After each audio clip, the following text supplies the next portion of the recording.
Let me ask you about the defense fund. That was a key a piece of this triumvirate of ideas to try to bring greater shape. You guys don't have that much budgetary authority that you guys have. Talk to us a little bit about the defense fund and your role in executing that, because with each meeting, every one of these advances, so we get to only see you a couple of times a year. The European Defence Fund has been advancing, and I think it is already a reality. It is not only a project of the future. As you know, it has two windows, the research window and the capability development window. The research window is already a reality today.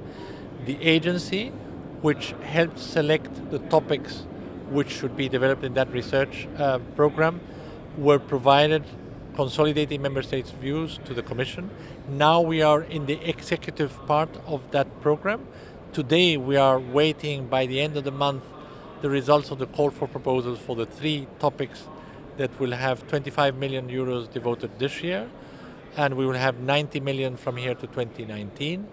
We are the implementing agency for this action, and we will see if that is a success, how first we uptake the results of that program in real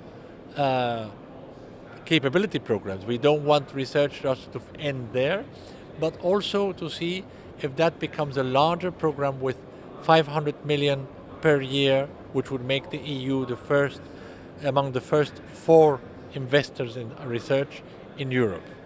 The second window, the capability development window, is now being discussed in the Council with member states, and I hope that we will have a formal proposal agreed by Council and Parliament by next year. Very important that this support that the Commission is giving to defense industry is not seen just as a subsidy.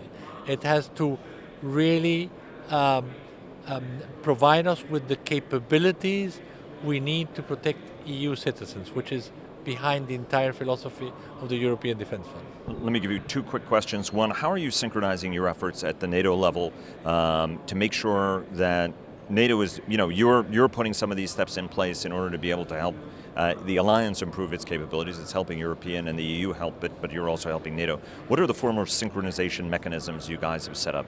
We, as you know, unfortunately for institutional reasons, we don't have any formal relationship with NATO, but I have regular staff-to-staff contacts with all the 3 top people who are responsible for the NATO defense planning process.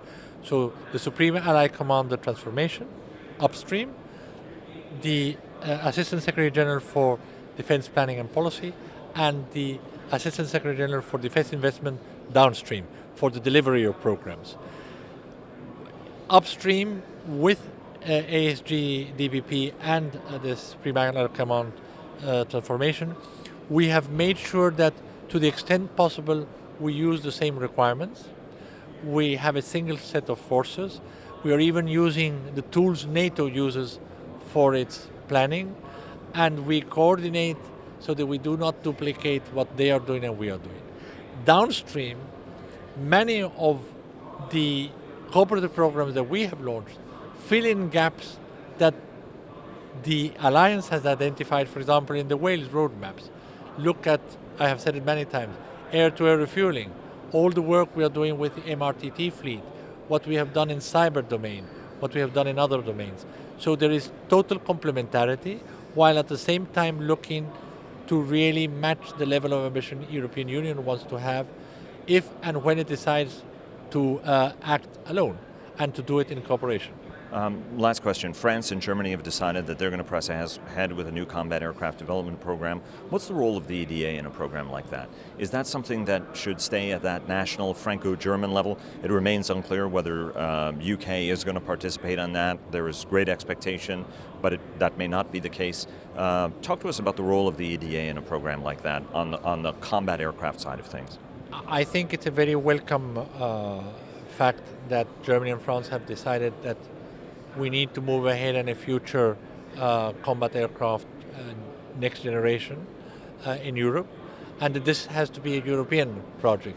How that is organized, we are still in the very initial stages. EDA is, as always, ready to support. this might be a very important structuring capability. If France and Germany are also in part of the permanent structural cooperation because they are the leaders, it would make logic that this might be one of the capability development projects which are considered as a European project, which is essential to preserve the strategic autonomy from an industrial point of view. And there is I know I'm not going to ask you a Brexit question, it's not a decided issue yet in terms of nothing changes with any of the agencies until an agreement is struck, but at a working level, is that having any impact at all on your team and the folks that you're working on, given that you work with all of the EU nations on a daily basis? Not so far. I see the UK very much engaged. In fact, a very good sign was last year their agreement to increase our budget, although not for the entire amount we had requested. I hope that line continues. And I do see a big anxiety on the side of British industry that the wider picture of EU-UK negotiations doesn't prevent them from contributing in the future to many of the cooperative activities we have in the EDA. And you look forward to having a good relationship no matter what happens? That is, without any doubt, that would be the ideal situation. Jorge, thanks so much again. We really appreciate it. Goodbye.